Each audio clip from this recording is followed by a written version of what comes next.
Assalamualaikum warahmatullahi wabarakatuh.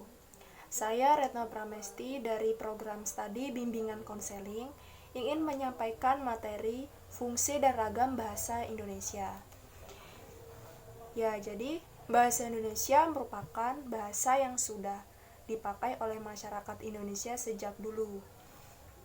Bahasa Indonesia sendiri diresmikan dalam penggunaannya setelah keluarnya proklamasi kemerdekaan bangsa Indonesia, lebih tepatnya sehari setelahnya.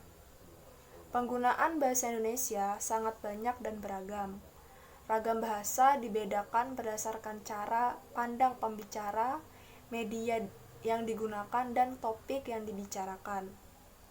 Berdasarkan Kamus Besar Bahasa Indonesia, ragam bahasa berasal dari dua suku kata, yaitu ragam yang berarti macam atau jenis, dan bahasa yang berinteraksi atau percakapan yang baik. Sehingga disimpulkan, ragam bahasa adalah kumpulan bahasa sebagai alat interaksi antar objek yang memiliki spesifikasi tertentu.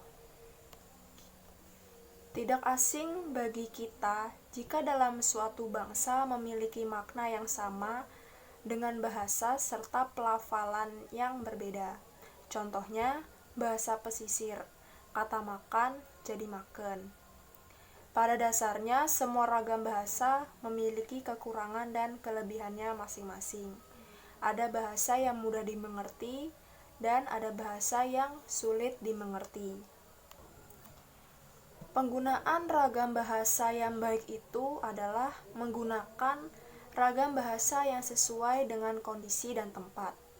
Misalnya, ketika kita di tempat yang non-formal, kita berbicara non-formal.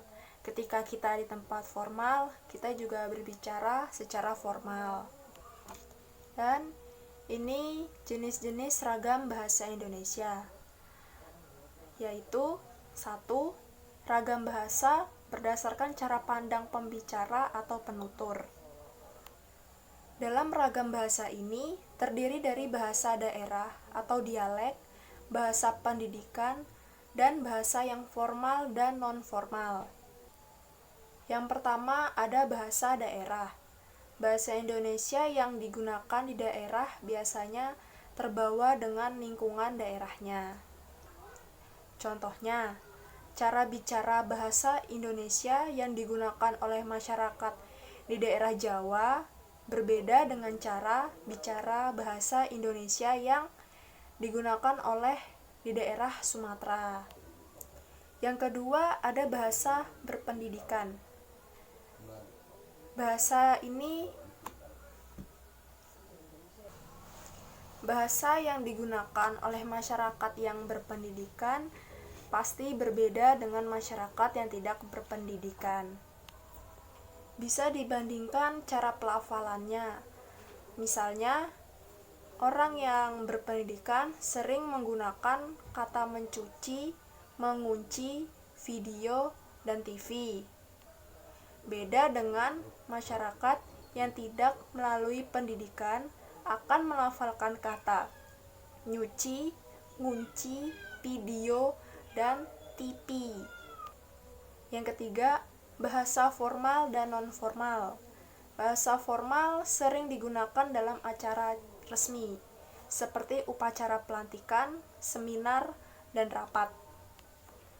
Sedangkan bahasa non-formal sering digunakan pada kegiatan kita sehari-hari, seperti kita berbicara dengan teman atau keluarga.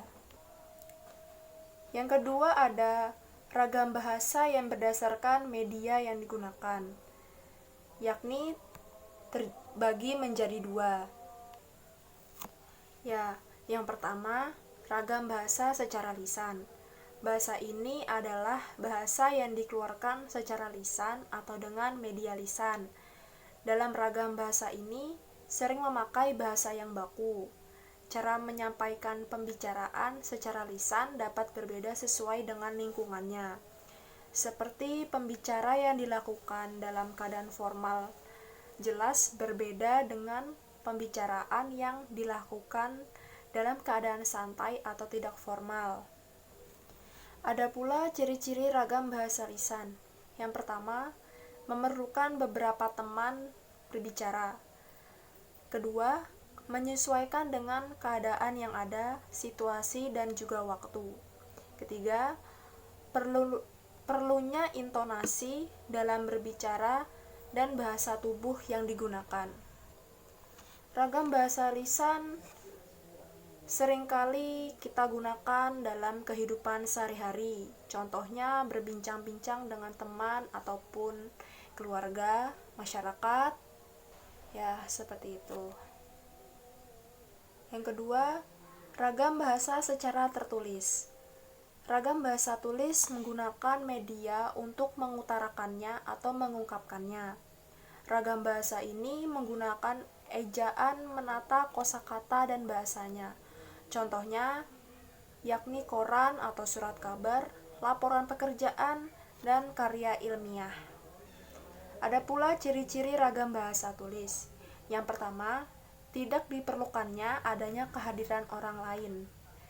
Kedua, tidak terpengaruh dengan adanya ruang dan waktu. Ketiga, kosakata yang digunakan harus dipilih dengan cermat dan teliti. Yang ketiga, ragam bahasa berdasarkan waktu penggunaannya, yakni terdiri atas 1. Ragam bahasa Indonesia lama. Ragam bahasa Indonesia lama dipakai sejak zaman Kerajaan Sriwijaya sampai dengan saat dicetuskannya Sumpah Pemuda. Ciri ragam bahasa Indonesia lama masih dipengaruhi oleh bahasa Melayu. Ada pula alasan bahasa Melayu menjadi bahasa Indonesia. Yang pertama, bahasa Melayu berfungsi sebagai lingua franca. Kedua, bahasa Melayu sederhana karena tidak mengenal tingkatan bahasa. Ketiga, keikhlasan suku daerah lain. Yang kedua, ragam bahasa Indonesia baru. Penggunaan ragam bahasa Indonesia baru dimulai sejak dicetuskannya Sumpah Pemuda pada 28 Oktober 1928 sampai dengan saat ini melalui pertumbuhan dan perkembangan bahasa yang beriringan dengan pertumbuhan dan perkembangan bahasa Indonesia. Dan yang keempat, ragam bahasa berdasarkan pesan komunikasi, yakni 1. Ragam bahasa baku.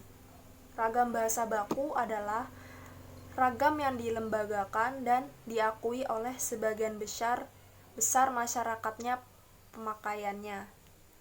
Kedua, ragam bahasa sastra. Ragam ini mengutamakan unsur-unsur keindahan seni, gaya pengungkapan simbolik, dan memadukan unsur intrinsik dan ekstrinsik. Contoh, roman dan novel. Jadi, karena banyaknya ragam bahasa yang ada di tengah-tengah masyarakat kita, seseorang harus bijak dan cerdas dalam menggunakan ragam bahasa. Maksudnya, kita harus tahu kapan, di mana, dan kepada siapa kita akan menggunakan ragam bahasa tertentu.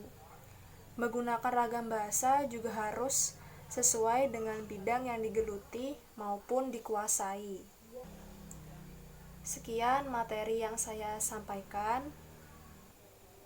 Mohon maaf jika ada kekurangan dan kesalahan. Wassalamualaikum warahmatullahi wabarakatuh.